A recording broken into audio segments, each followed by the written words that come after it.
Hola mis amados hermanos, un gusto poder estar nuevamente con ustedes después de tanto tiempo, deseando, anhelando poder compartir con ustedes ya que no nos vemos muy a menudo y no nos estamos congregando, pero gracias a Dios llega y puede llegar a nuestras vidas y a sus hogares la palabra de Dios, que es la que nos va a alimentar, nos va a robustecer y nos va a alimentar nuestra fe para poder así resistir, para poder así vencer, para así salir de estas pruebas, de estas crisis, de estas circunstancias adversas que nosotros estamos enfrentando como seres humanos y como pueblo de Dios. A Dios gracias porque tenemos su palabra, quien nos ayuda y nos guía a poder remar en estos mares embravecidos en que estamos enfrentando, sabiendo que nuestro Señor está en control en nuestra barca. El Señor les bendiga mucho. Es un gusto y un placer también saludarles y desearles muchas bendiciones del Señor. Bien, como ya saben y han estado viendo los sábados, se está estudiando la segunda carta del apóstol Pablo a los Corintios y voy a estar tratando de hablar en los versículos segundo a los Corintios capítulos 11 al 13 y quiero que usted busque en su Biblia en segunda a los Corintios en el capítulo 11 los versículos 1 al 6. Recuerde que esto es una escuela dominical. Segunda a los Corintios 11, 1 al 6. Me gusta que usted participe porque es una escuela y todos vamos a estar participando y usted va a estar en su hogar buscando estas citas bíblicas. Y dice así la palabra de Dios en 2 Corintios 11, 1 al 6.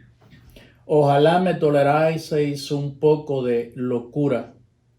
Sí, toleradme, porque os celo con celo de Dios, pues os he desposado con un solo esposo, para presentaros como una virgen pura a Cristo. Pero tengo que, como la serpiente con su astucia engañó a Eva, vuestros sentidos sean de alguna manera extraviados de la sincera fidelidad a Cristo.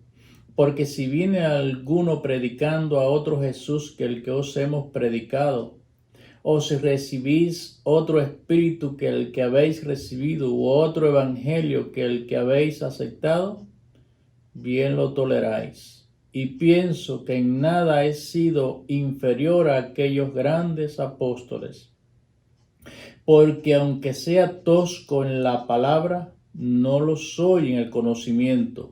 En todo y por todo os lo hemos demostrado. Oremos. Amado Dios, te damos gracias una vez más por esta oportunidad que nos das de poder compartir tu palabra, el pan de vida que alimenta nuestro ser, espíritu, alma y también es medicina a nuestro cuerpo. Te damos gracias por esta bendición de llegar a los hogares de mis hermanos. Sean bendecidos, sean edificados en el nombre de Jesucristo a través de tu palabra. Prepara nuestras mentes, nuestros corazones. Unge mis labios para poder llegar allí a la necesidad de tu pueblo en el nombre de Jesús. Amén. Bien, mis amados hermanos, quiero contarles y hacer un breve resumen del porqué de esta segunda carta. Recuerde que tenemos primera a los Corintios y segunda a los Corintios. Ya el apóstol Pablo, como bien sabemos, había escrito su primer carta. Y en esta primera carta quiero hacer un breve resumen para que usted entienda lo que vamos a hablar. Estamos hablando de cartas, aunque está en la Biblia, lo conocemos como un libro o como una carta. En la primera carta, pues él escribe para corregir ciertos desórdenes en Corinto. Recuerde que Corinto era una ciudad portuaria, una ciudad de mucho comercio. Y estas ciudades así muy convulsas en el comercio se prestan para muchas cosas. Y aquí en su primer carta él escribe unos 16 aspectos muy necesarios e importantes para la iglesia en Corinto y para la iglesia en estos tiempos también. Como corregir los desórdenes morales, cómo corregir el problema de las divisiones en la iglesia. Él establece los parámetros entre la sabiduría de Dios y la sabiduría del hombre. Habla del ministerio, habla de la inmoralidad, habla de los santos en la corte, es decir, cuando hay problemas entre cristianos, qué se debe hacer. Habla de la santidad del cuerpo, habla del matrimonio, habla de la comida ofrecida a los ídolos, habla de su autoridad apostólica, también habla del orden en la iglesia, también habla de la conducta de las mujeres en la asamblea, habla de la cena del Señor y los desórdenes que se presentaban en la iglesia de Corinto en cuanto a la cena del Señor. Habla de los dones espirituales, que ya estuvimos hablando por este medio también de los dones espirituales. Habla de la resurrección y él hace una conclusión de su carta. Pero no todo esto se resolvió y le voy a explicar. La primera carta es escrita en el 55 aproximadamente después de Cristo desde Éfeso. La segunda es escrita, esta segunda carta, un año después. Fue necesario hacer esta segunda carta del apóstol Pablo a los Corintios en el 56 después de Cristo, es decir, se llevan una y otra un año de diferencia y esta supuestamente fue escrita desde Macedonia. Él se ve obligado a escribir esta carta, esta segunda carta, y nos preguntamos por qué. Primero, después de haber escrito esta primera carta, el apóstol Pablo, él viaja a la ciudad de Troas, más al norte, con el fin de encontrarse con un colaborador suyo, con Tito. Tito era un colaborador, un agente fiel que estuvo siempre al lado del apóstol Pablo. Y en el 8:23, en el capítulo 8, versículo 23, yo quiero corroborar todo lo que le estoy diciendo para que usted no quede con duda. En la palabra, en el 8:23 de ahí de 2 Corintios dice: en cuanto a Tito, es mi compañero y colaborador para con vosotros. Y en cuanto a nuestros hermanos, son mensajeros de las iglesias y gloria de Cristo. Una gente fiel, de un buen testimonio. Hay más referencias en el 12:18. En el 12:18 dice aquí: rogué a Tito y envié con él al hermano. ¿Os engañó acaso Tito? ¿No hemos procedido con el mismo espíritu y en las mismas pisadas? Entonces, él está diciendo, yo les estoy escribiendo, yo no uso cualquiera, estoy usando a alguien que yo sé que puedo contar con él para hacerle llegar esta segunda carta. En el libro de Tito, capítulo 1, versículo 5, también hay otra referencia al respecto. Ahora bien, Tito le va a traer noticias al apóstol Pablo de la iglesia en Corinto a la ciudad de Troas, a donde había viajado el apóstol Pablo, pero Tito no llegó, no hizo ese viaje. En el capítulo 2, en el versículo 13, dice así: no tuve reposo en mi espíritu por no haber hallado a mi hermano Tito. Así, despidiéndome de ellos, partí para Macedonia. Allí entonces, donde él encuentra a Tito, Tito le da unas informaciones que yo le voy a explicar. Y desde allí, desde Macedonia, él hace su segunda carta. Entonces allí él encuentra a Tito y Tito le trae buenas noticias de la iglesia en Corinto y ciertas exhortaciones también que la iglesia había cumplido, de las que les mencioné, de estas 16 aspectos o exhortaciones que el apóstol Pablo le hace en su primera carta a los Corintios. Pero como siempre, como mismo hay un remanente fiel en la iglesia que siempre es fiel, también siempre hay pequeños grupos que se encarga de dar, como decimos en nuestro contexto, de dar dolores de cabeza en la iglesia, a los líderes y demás. Y este problema se habían resuelto bastante los problemas, los desórdenes morales, las divisiones,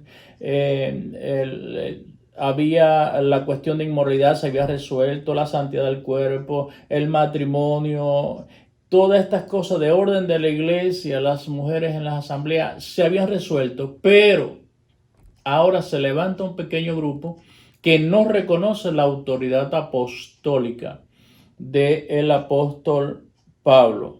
La iglesia había respondido a sus exhortaciones en un gran por ciento, pero esta minoría no estaba reconociendo la autoridad apostólica del apóstol Pablo, y entonces, al no reconocer su ministerio, lo están despreciando. Dice en el capítulo 10, versículo 2, ruego pues que cuando esté presente no tenga que usar de aquella osadía con que estoy dispuesto a proceder resueltamente contra algunos que nos tienen como si anduviésemos según la carne. Dice, como algunos que nos tienen como personas carnales. Y en capítulo 10, versículo 10 dice, porque a la verdad dicen las cartas son duras y fuertes, mas la presencia corporal débil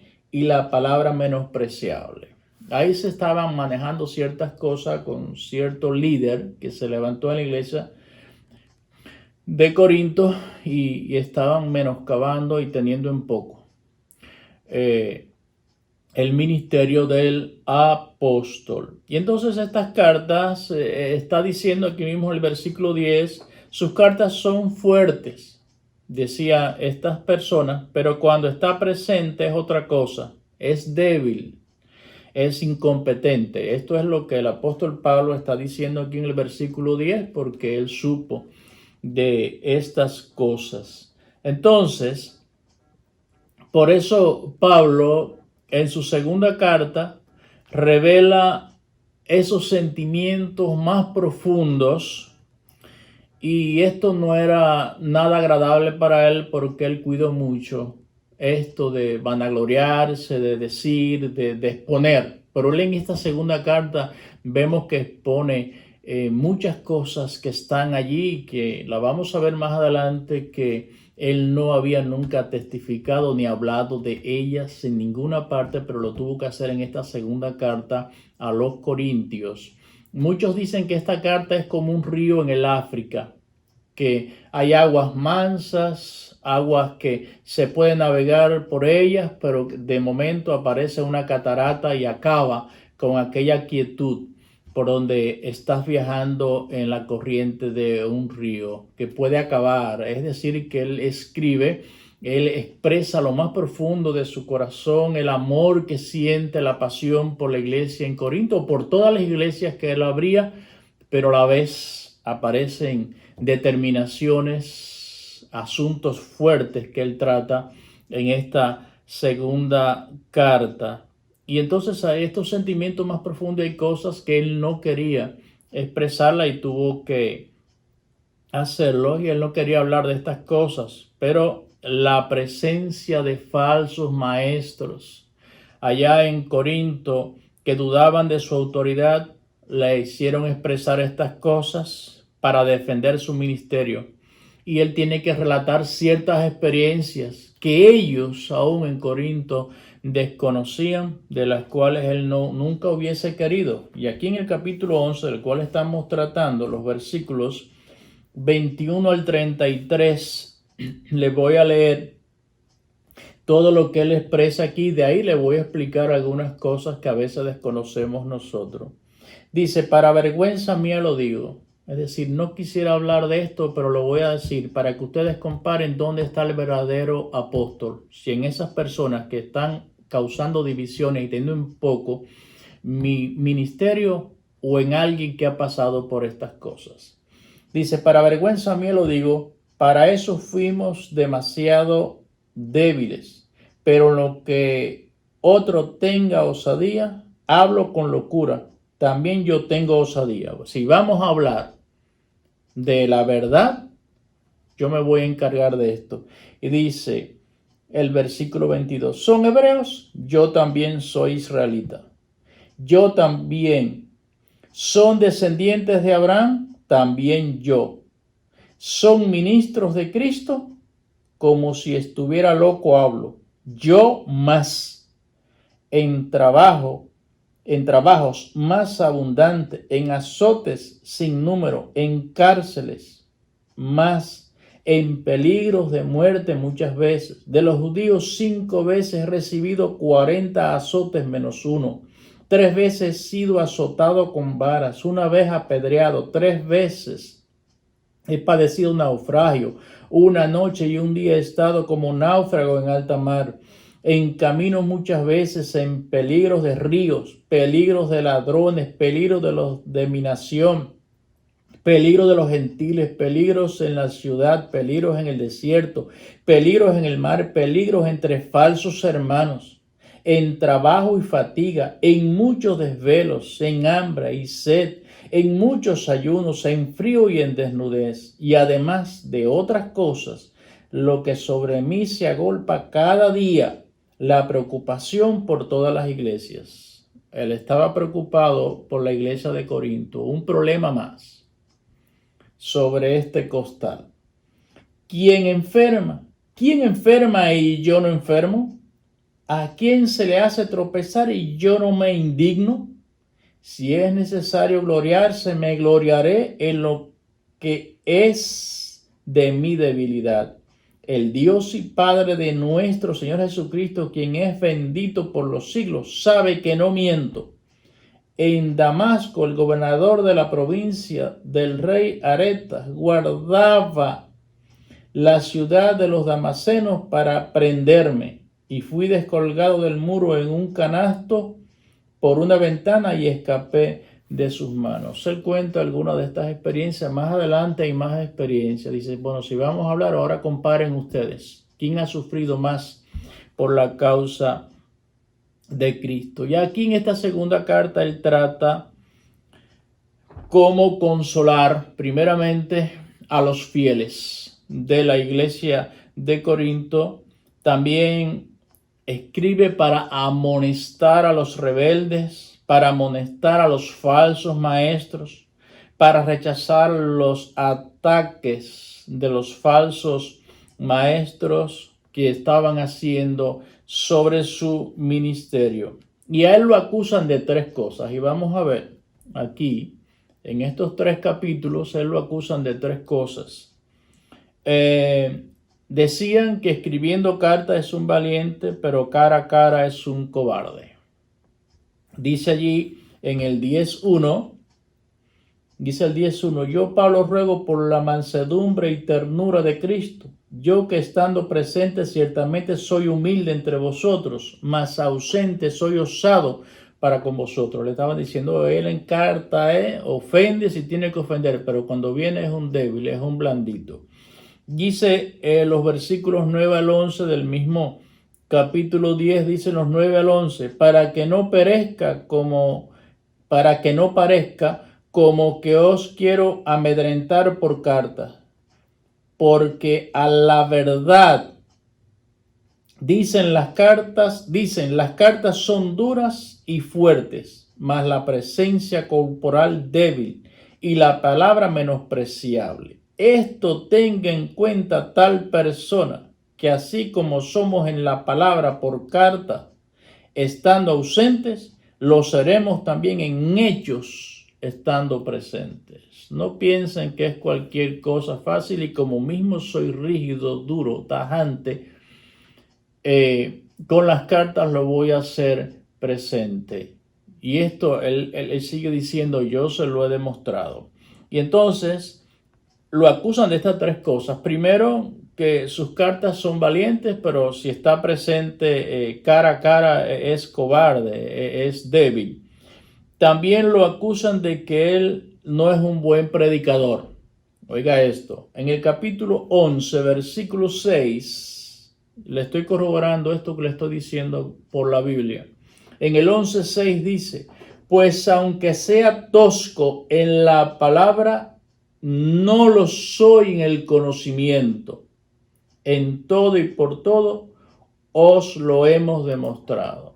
Quizás él no se sabía expresar bien. Quizás a lo mejor tenía un defecto al hablar. Y él lo está diciendo aquí, aunque sea tosco en la palabra, no lo soy en el conocimiento. No soy un neófito, no soy un improvisado, no soy un cualquiera. Y también lo acusan y le dicen que dan a entender que él es un apóstol de segunda categoría. En el 11:5 dice, y pienso que en nada he sido inferior a aquellos grandes apóstoles. Y en el 12:11 también dice así, me he hecho un necio al gloriarme. Vosotros me obligasteis a ello, pues yo debía ser alabado por vosotros, porque en nada he sido menos que aquellos grandes apóstoles, aunque nada soy. Dice, me he hecho un necio. Ustedes son los que tienen que alabar mi ministerio. Ustedes son los que tienen que reconocer realmente lo que yo soy. Sin embargo, he sido yo que he tenido que exponer todo esto que no quería expresar para que no piensen que me estoy gloriando. Ahora bien, hay un versículo clave aquí en el capítulo 11 y es el versículo 3. Es un versículo clave y es algo que yo quiero que usted entienda, mi amado hermano que me escucha. Y estudiando esto, vino a mi mente que se lo traigo aquí un ejemplo bíblico para que usted vea cómo estas cosas acontecen. Dice en el 11:3, pero temo, había un temor, una preocupación, pero temo que como la serpiente con su astucia engañó a Eva, vuestros sentidos sean de alguna manera extraviados de la sincera fidelidad a Cristo. Temo, y era la realidad, que Satanás estaba jugando un papel. Él había ganado en todo el orden de la primera carta, en todo lo que le expresé anteriormente, en estas 16 características que él logró, pero sin embargo Satanás había entrado en escena a través de falsas enseñanzas de falsos maestros. Y vuelvo a insistir en esto, la necesidad de en estos tiempos. Él hace una gran advertencia, él usa una gran advertencia y Pablo aquí llama al diablo como una serpiente astuta. Y vemos allí en 1 de Pedro 5:8 que Pedro lo llama a Satanás león rugiente. Y quiero explicarle ambas cosas. ¿Por qué a veces el enemigo a veces no puede derrotarnos como león rugiente, pero nos llega como serpiente astuta? Y nos va a llegar a través del engaño, nos va a llegar a través de la palabra. Es el mismo medio operandi, como mismo engañó a Eva a través de la palabra, nos va a estar engañando a nosotros también. Si fue capaz de tentar a Jesucristo por la palabra, ¿qué no hará con nosotros? Y Pablo le preocupaba esto. Yo temo a que aquí Satanás esté engañándoles. Y está hablando de falsos maestros, de gente que tiene la doctrina, la enseñanza en las manos y que estaban llevando y arrastrando a un pequeño grupo a la división y las falsas enseñanzas. Cuando nosotros vemos, mis amados hermanos, les voy a explicar ambas cosas como les decía al principio, cuando nosotros vemos persecución al cristianismo, los cristianos llevados a la muerte, los cristianos llevados al Coliseo o llevados a los leones como se llevaban en aquellos tiempos, o llevados a la cárcel, o vemos los cristianos siendo azotados, privados de sus posiciones, privados de la vida. vemos que Satanás está obrando y está actuando como león, está quitando vidas, Pero ya cuando nosotros vemos que cuando el cristiano vive en santidad, cuando el cristiano está siendo bendecido, está siendo prosperado, cuando el cristiano está en libertad, entonces cuando el cristiano está tratando de agradar a Dios, el diablo no va a venir como león rugiente, va a llegar como serpiente astuta.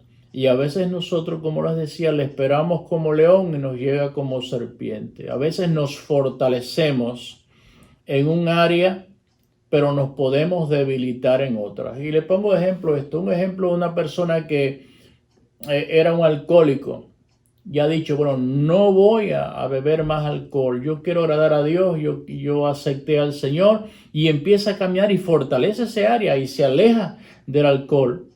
Pero ya Satanás ve que se ha fortalecido en ese área y te puede entrar por otra vía, por otra área, por el chisme, por otras cosas que puedan pasar, por los malos razonamientos, por muchas cosas que el enemigo puede entrar y desvirtuar, desenfocar a una persona.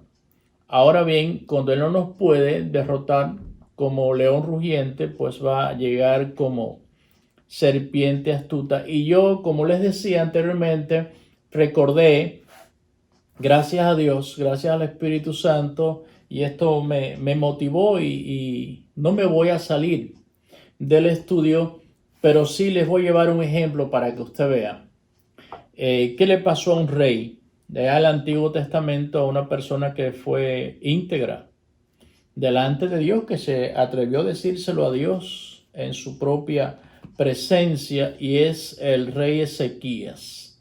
Yo quiero que usted busque allí en Segundo de Crónicas,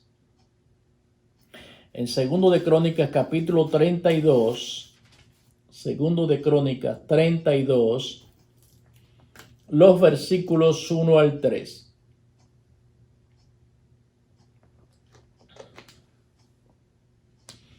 Segundo de Crónicas 32, 1 al 3. Dice así la palabra de Dios: después de estas cosas y de esta fidelidad vino Sennacherib, rey de los asirios, e invadió a Judá y acampó contra las ciudades fortificadas con la intención de conquistarlas. Viendo pues Ezequías la venida de Sennacherib y su intención de combatir a Jerusalén, tuvo consejo con sus príncipes y con sus hombres valientes para cegar las fuentes de agua que estaban fuera de la ciudad, y ellos le apoyaron. Es decir, buscó unidad, buscó consejo. Ahora bien, versículos 7 y 8 dice las palabras que Ezequías, el rey, le da al pueblo. Dicen 7 y 8: esforzaos y animaos, no temáis ni tengáis miedo del rey de Asiria, ni de toda la multitud que con él viene, porque más hay con nosotros que con él. Con él está el brazo de carne, mas con nosotros está Jehová nuestro Dios para ayudarnos y pelear nuestras batallas. Y el pueblo tuvo confianza en las palabras de Ezequías, rey de Judá. Versículos 20 y 21.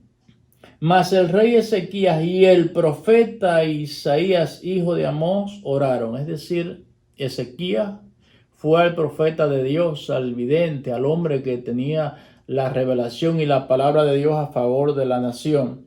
Dice que oraron por esto y clamaron al cielo.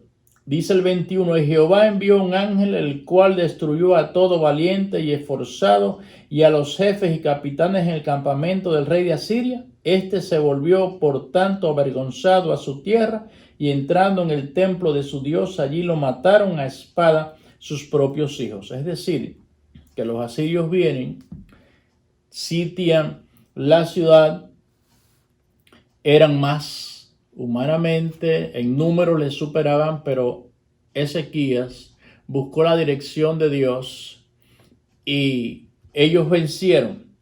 Pero vamos a el segundo libro de Reyes, para que usted vea la diferencia de lo que es león rugiente y serpiente astuta.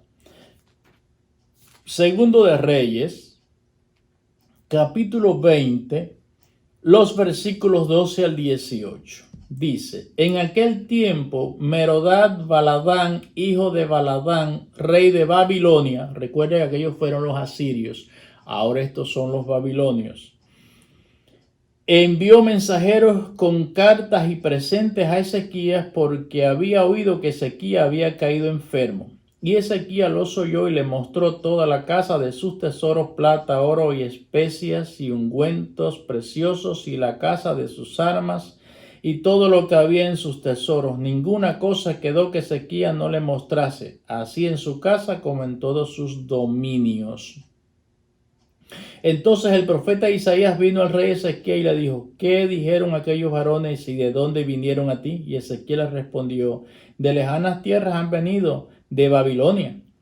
Y él volvió a decir: ¿qué vieron en tu casa? Y Ezequiel respondió: vieron todo lo que había en mi casa, nada quedó en mi tesoro que no le mostrase. Entonces Isaías dijo a Ezequías: oye palabra de Jehová. Y aquí vienen días en que todo lo que está en tu casa y todo lo que tus padres han atesorado hasta hoy será llevado a Babilonia sin quedar nada, dijo Jehová. Y de tus hijos que saldrán de ti, que habrás engendrado, tomarán y serán eunucos en el palacio del rey de Babilonia. Fíjese, mi amado hermano, lo que Asiria, fíjense, lo que Asiria no pudo hacer con armas.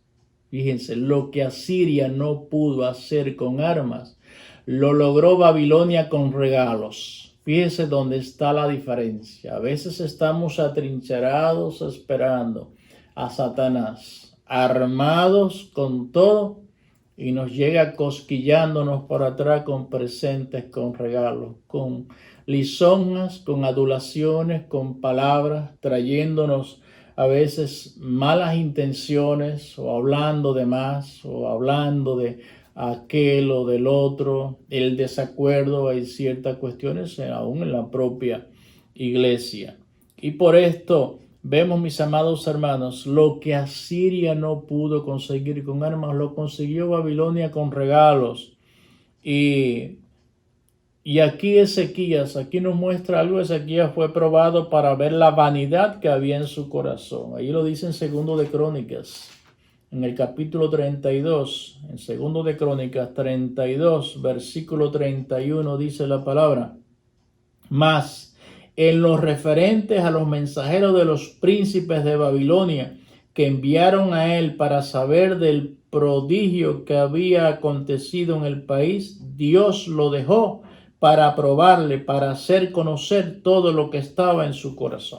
Es decir, que Dios estaba probando para ver la vanidad que había en el corazón de Ezequías. Y ahora decimos, cuando conocemos estos 15 años más, y esto sucedió, recuerde que Ezequías se enfermó, Dios le habla al profeta Isaías, dile a Ezequías que prepare su casa, que va a morir. Ezequías se atrevió a reclamarle, pedirle a Dios, que él había sido un hombre íntegro.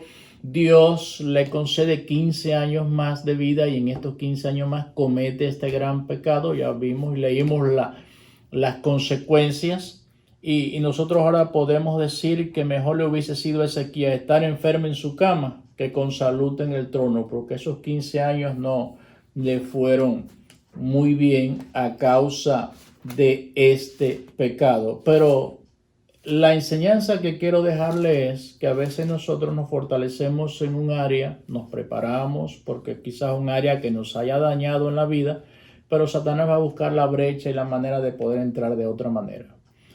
Los asirios hicieron todo su esfuerzo, tratar de invadir la ciudad, rugieron como león y no pudieron.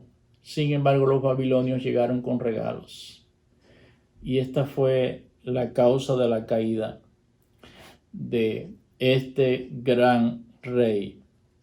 Y esta era precisamente en este versículo 3 de 2 Corintios 11:3, la preocupación del apóstol Pablo con la iglesia de Corinto.